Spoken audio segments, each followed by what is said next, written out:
In this special Halloween edition of Warcry, we have those who played a part in the famous Alfred Hitchcock film The Birds, facing off against those who gave Bruce Campbell some issues in collecting the Necronomicon in Army of Darkness. For those wondering, we are adding in a new pal for Nagash's forces as well, a couple of Chaos Spawns. Just imagine they are mutated zombies and skeletons accidentally spawned into a massive unknown matter. So, pretty much exactly what they are. Anyways, let's show you the models we will be using this battle, and then flip some cards to see what is in store for this combat. For the bird lovers in the Hammer Squad, we have the Shrike Talon and a pair of Cabalists with spears. In the shield, we have the Shadow Piercer leader with 3 Cabalists. And in the dagger, we have the 2 Spire Stalkers. For Nagash, we have the Brownish Chaos Spawn in the Hammer Squad. In the shield, we have the Necromancer leader, 4 basic Skeleton Warriors, and the Skeleton Champion. And finally, in the dagger, we have the Purplish Chaos Spawn. Moving on to some card flipping. As always, we flip the terrain card first. It seems there is a lot of open territory on the southern side of the board, while the top half has many places to swoop down from. Here it is, all set up on the table. Next is the deployment card, and we end up getting Decapitate. The 2 sides roll off. Corvus Cabal are the yellow dice, and the Legions of Nagash are the white, and the birdfolk will choose the red starting zone. On to the victory card now, and we end up getting the Hunted. 1 warband will be the attacker and the other the defender. The goal is to take down or protect an individual model which is chosen before the combat phase in Battle Round 2.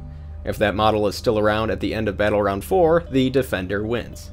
Once again, our 2 warbands will roll off. Corvus Cabal is victorious and will choose to be the defender in this scenario. And finally, the twist card. For this one we get the GOREMOON Rises. It looks like all abilities that are benefited by the number on the dice can be boosted up by 1 to a maximum of 6. Keep this in mind, viewers, because I may not mention this every time a valued ability is used. Also, on a side note, for those of you in North America, we pronounce it Corvus Cabal, not Cabal, like you folks over the pond. I don't know who is correct, and to be honest, I don't really care. And of course, before we dive in, we have to do this. Age of Sigmar Warcry. Corvus Cabal versus Legions of Nagash. Like every game of Warcry, we roll for initiative. The birds roll up 66 and they end up getting 2 doubles and 2 singles.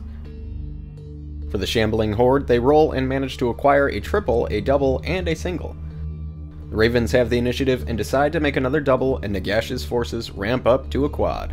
Corvus Cabal starts first, and it is the Spire Stalker who will double move. He will also use the ability Swift Climb, which gives him free vertical movement for his whole turn. That 10-inch move just turned into a 16-inch move. Pretty good. Next is the Skeleton Champion. He will use the Shambling Horde ability using the double 5, which gets boosted up to a double 6 because of the Twist card. He will charge forward towards the Shadow Piercer, assuming that this will be the future target to eliminate. Next, the other Spire Stalker will activate, and she is not a fan of the Skeleton Champion moving up. She will fly off the edge, avoiding impact damage, and once she lands, she attacks into the skeleton. Hitting on 4s, she slams her blade into the bones and just decimates it. After seeing that show of strength, another skeleton will double move forward, closing in towards the Shadow Piercer. This time, the skeleton will be a little bit more careful. Next is a Cabalist. But for some reason, this guy's fat hand got in the way of the shot, so it looks as if it just magically teleports closer to the skeleton. Ah well, on to the next activation.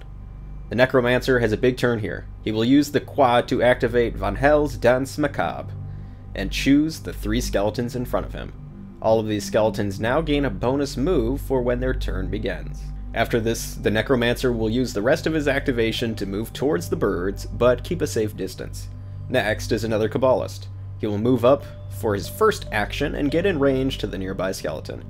Then he will attack in, hitting on 5s, but misses on all his attacks. Next for Nagash is one of the skeletons that had benefited from the Necromancer's spell. He will charge 9 inches forward to get closer to the fray, ending his activation. Another Cabalist will activate and use the Rush ability to make it to the skeleton that just moved up. Once again, the Cabalist will swing in, hitting on 5s, but this one actually manages a point of damage. After this, the Chaos Spawn, who will charge forward towards the fray, hoping to back up its newfound friends. Anywho, on to the next activation. The leader of the Corvus Cabal is next. The Shadow Piercer will use her first action to move a little bit closer to the action. She will then use the double 4 to throw Dart at the Chaos Spawn. Rolling a 4 on the die means she deals out a single point of damage, and she will pass the rest of her turn. And to speed things up for the final activations of the round, we'll move both of these skeletons forward towards the closest Cabalist, and this will end both of their activations. So this ends Battle Round 2.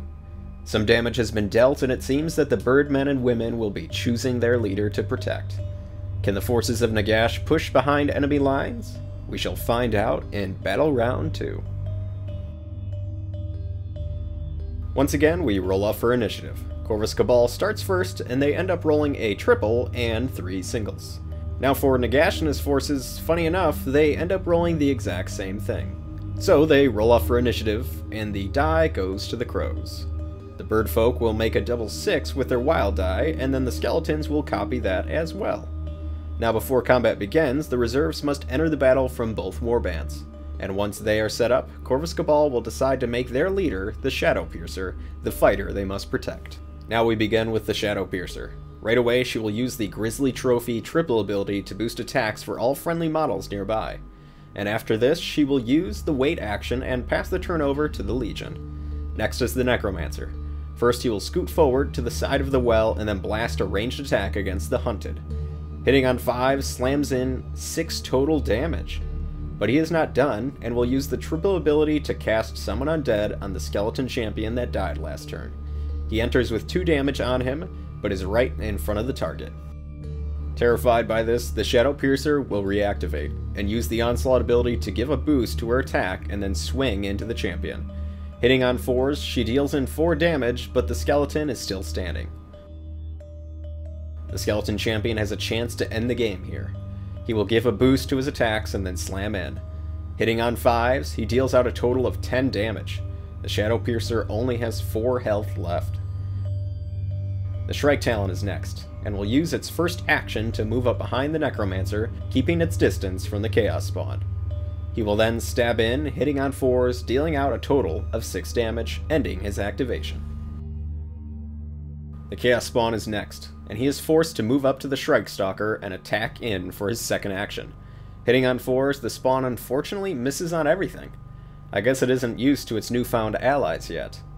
Next is the Spire Stalker, who is in its 1-inch range to the Skeleton Champion, even though the camera angle does not give it justice. Anyways, she swings in, hitting on 4s, and does enough damage to take out the champion once again. And finally, she will then just adjust and move up to better defend the Hunted. To follow up, a Skeleton Warrior will go next and attack into the nearby Cabalist. Damage occurs here on 4s, and the skeleton pushes through 4 total. I bet you forgot about the other Spire Stalker. He will double move to make an effort to block the other Chaos Spawn so it cannot sneak up behind the Shadow Piercer in a later turn. This will end his activation. Next, another skeleton will attack into the Cabalist, hitting on 4s once again, and sends out 7 damage, almost killing the fighter. Next, a Cabalist will attack into the nearby Skeleton Warrior. Hitting on 5s, the Birdman manages to deal out a total of 7 damage, almost taking him down. After this is the Purple Chaos Spawn. It figures disengaging and running towards the Shadow Piercer may be a waste of a turn, so it will attack into the Spire Stalker. Hitting on 4s, it lashes in 8 total damage. Next up is a Cabalist with a spear. She sees the Skeleton Warrior that was heavily damaged in a previous turn and moves up to challenge him. Hitting on 5s, she pierces through and destroys the Bag of Bones.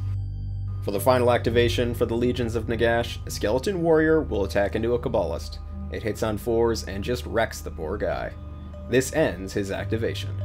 Now we move on to the other Cabalist with a spear. She will run forward and get into a 2-inch range of the skeleton and pierce in with the spear. But, unlike her comrade, she misses the agile skeleton.